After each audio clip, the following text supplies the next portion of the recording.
Bien amigos, continuamos con ustedes. Hoy día, como ya ustedes habrán podido observar, estamos teniendo un conversatorio con Pavel Isa Contreras, un economista muy conocido del país. Y con él estamos tratando un tema que es crucial para el futuro de la República Dominicana. Ya no podemos hablar del pasado, pero si vemos la experiencia pasada, vemos que lo que dice Pavel sobre el tema de las exportaciones y las importaciones se cumple perfectamente en las estadísticas de balanza de pago del país. Él mencionaba que como somos un mercado pequeño, una buena parte de las exportaciones tenemos que exportarlas, sobre todo para evitar que los empresarios nacionales se vayan a la quiebra o para que puedan continuar creciendo. Y también decía que una muy buena parte de lo que consumimos tenemos que importarlo. Y relacionaba el crecimiento de las importaciones con el crecimiento de la economía. Y yo tengo aquí un cuadro para ver donde yo tengo la balanza comercial del 93 al 2010, comparando las exportaciones con las importaciones. En todos y cada uno de esos cuadros, la balanza fue negativa. Paradójicamente, donde menos negativa fue donde en el 2003-2004, tal y como tú mencionabas, debido a que como la economía no creció en esos años, las importaciones se cayeron y entonces eso redujo el balance comercial de la República Dominicana, lo cual lamentablemente no es deseable porque para que eso ocurra entonces la economía no puede crecer y ya sabemos todo lo que pasa si la economía no crece. Y esa es una realidad que nosotros los dominicanos tenemos obviamente que superar, porque ahí es que está el gran Sí, desafío del la país. idea es ver cómo precisamente podemos seguir importando. O sea, el objetivo es exportar para importar, ¿ya? Porque los bienes de inversión son importados.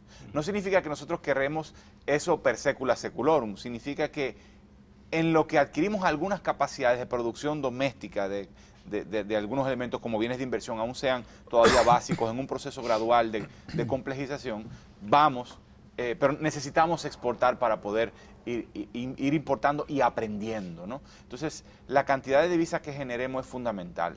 Ahora bien, eso no es lo único. La cantidad de exportación no es el único elemento fundamental, sino yo creo que la calidad de las exportaciones es central también.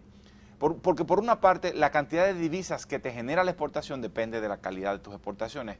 Por ejemplo, si las exportaciones tuyas tienen un alto contenido importado, entonces lo que en verdad tú exportas es reducido. Y entonces lo que te queda en el país para consumir y para comprar bienes de inversión es limitado. Entonces es importante que podamos incrementar el valor agregado de nuestras exportaciones. Entonces hay un tema de calidad. Pero por otro lado, como las exportaciones pesan tanto en la economía, es bueno, un objetivo fundamental es que la calidad de la producción mejore y por lo tanto la calidad de la exportación que mejore. Eso te permite que por ejemplo, cuando me digo de calidad quiero decir, me hago ciertas preguntas. Por ejemplo, ¿cuánto demanda por cada producto exportado, cuánto demanda de la economía interna ese producto?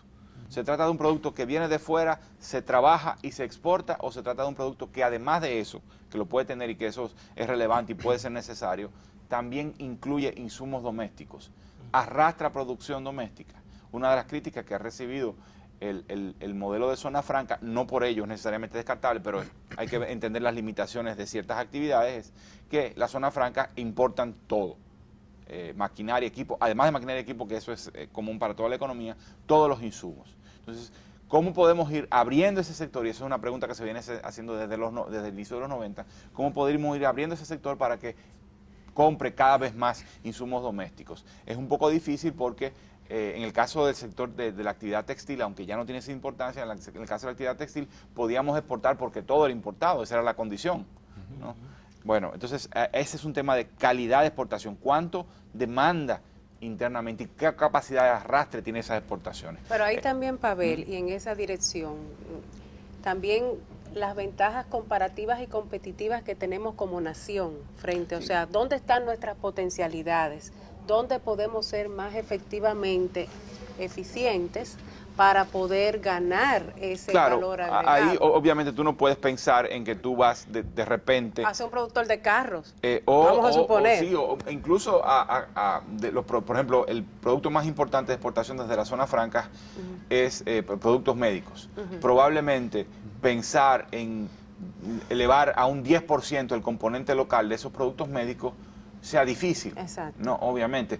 Uno se lo puede poner más a mediano plazo, porque no tenemos las capacidades competitivas para eso. Entonces, el argumento acá es cómo podemos ir creando esas capacidades donde tenemos gradualmente, potencialidades, aprovechando lo que tenemos ahora. Sí. O sea, la idea sería cómo cambiamos nuestras ventajas, desde, por ejemplo, fuerza de trabajo barata y relativamente poco calificada, a fuerza de trabajo más calificada, o a producción que insume, que sirve de insumo para estos sectores de exportación. Entonces, la idea no es pasarle por encima a las ventajas que tenemos. Exacto. Nosotros solo podemos exportar lo que tenemos ciertas capacidades, sino ir cambiando la oferta exportable a través de cambiar nuestra dotación relativa de factores, como decimos los economistas. Pero eso va muy de la mano con la parte educativa y de formación. Eso es uno de los elementos. La política social como política de desarrollo productivo. Exactamente. Eso tiene una pieza central. En tu artículo del 15 de febrero de 2012, donde tú decías promover exportaciones de calidad,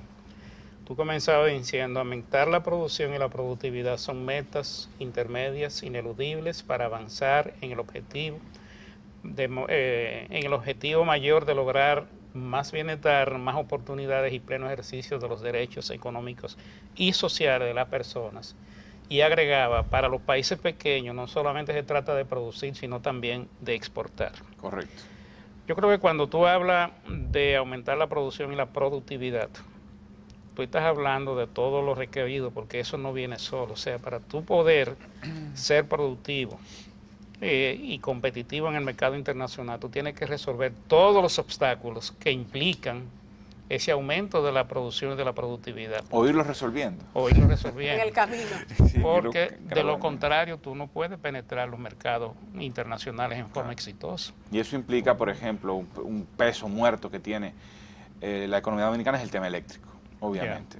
Claro, no es el único tema, a veces lo reducimos y con frecuencia hasta los propios sectores productivos se quejan de sus altos costos. Pero yo creo que eso es importante, el alto costo de la energía, el alto costo de los combustibles, el peso de los impuestos, pero yo también tendría que hacer énfasis en los factores dinámicos. Es decir, ¿está el sector productivo aprendiendo? ¿Está hacer cada vez más con menos? Está innovando en términos de la oferta de productos exportables, está innovando en términos del proceso productivo, no solo del cómo hacer, sino también del qué hacer, del qué producir y cómo producirlo. Entonces, muchas veces, algunos de estos pesos muertos pudieran ser más fácilmente llevables si tuviéramos más capacidades dinámicas, si tuviéramos mayor productividad. Crear condiciones productivas de economía de escala. Entre ellas economías de escala, que contrapesen aquellos factores negativos que son difíciles y que se resuelven a mediano plazo o a largo plazo, como el tema de la energía eléctrica, o que requieren de arreglos institucionales y políticos difíciles de resolver, como el tema impositivo o el tema de la seguridad social, por ejemplo, ¿no? Y que probablemente la sociedad se resista a reducir los beneficios sociales de los trabajadores, ya de por sí precarios. Entonces yo creo que hay que poner también mucho énfasis en el tema de las capacidades competitivas, de la capacidad competitiva de la gente, en ese sentido. O sea, ¿cómo tú puedes innovar? ¿Cómo tú puedes convertirte en un ente más productivo? Aprendiendo. Aprendiendo a hacer. Y el centro de atención es lo que tú decías, tiene que ser la gente. La gente en sentido individual, pero también la gente en sentido colectivo, en cómo la gente se organiza en las empresas. Tú puedes tener gente muy capacitada en términos de hacer cosas individualmente, pero poco productiva en términos colectivos porque no sabe organizarse. Entonces hay una doble dimensión de la productividad, la dimensión individual y la dimensión colectiva. Cómo organizar empresas adecuadamente, cómo organizar instituciones públicas, privadas, que den apoyo a ese proceso de reinserción internacional a que estamos compelidos porque tenemos una situación externa muy complicada.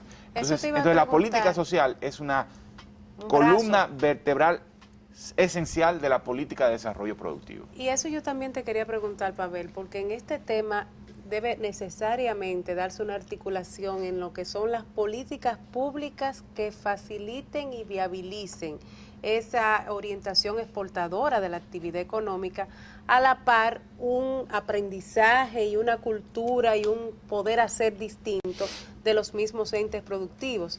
Pero necesariamente, como a veces tú ves que hay Consejo Nacional de Competitividad, CIRD, Proindustria, o sea, se ven intentos aislados y dispersos, que tú dices, ¿para dónde que están empujando? ¿O están llegando a las mismas metas en los tiempos acordados? ¿O estamos como país? No significa que no hayan experiencias interesantes.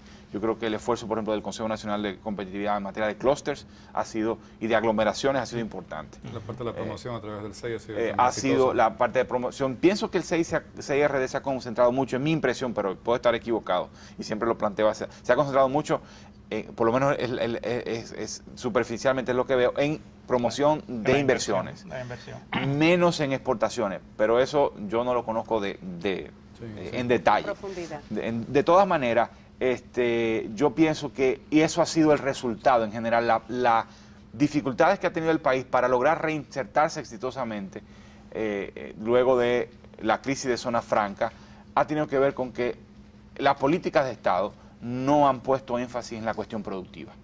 Se ha dejado un poco de lado, privilegiando la cuestión de la estabilidad, pienso yo. Y la cuestión social también ha sido, de alguna manera, más allá de los programas de asistencia, que han tenido dificultades para crear capacidades porque no están pensados necesariamente en eso. Eso, como la política social no ha sido tan fundamental, eso ha implicado que las capacidades productivas de las personas todavía estén comprometidas. Digamos que son programas alternativos. Así es. Vamos a una pausa y regresamos.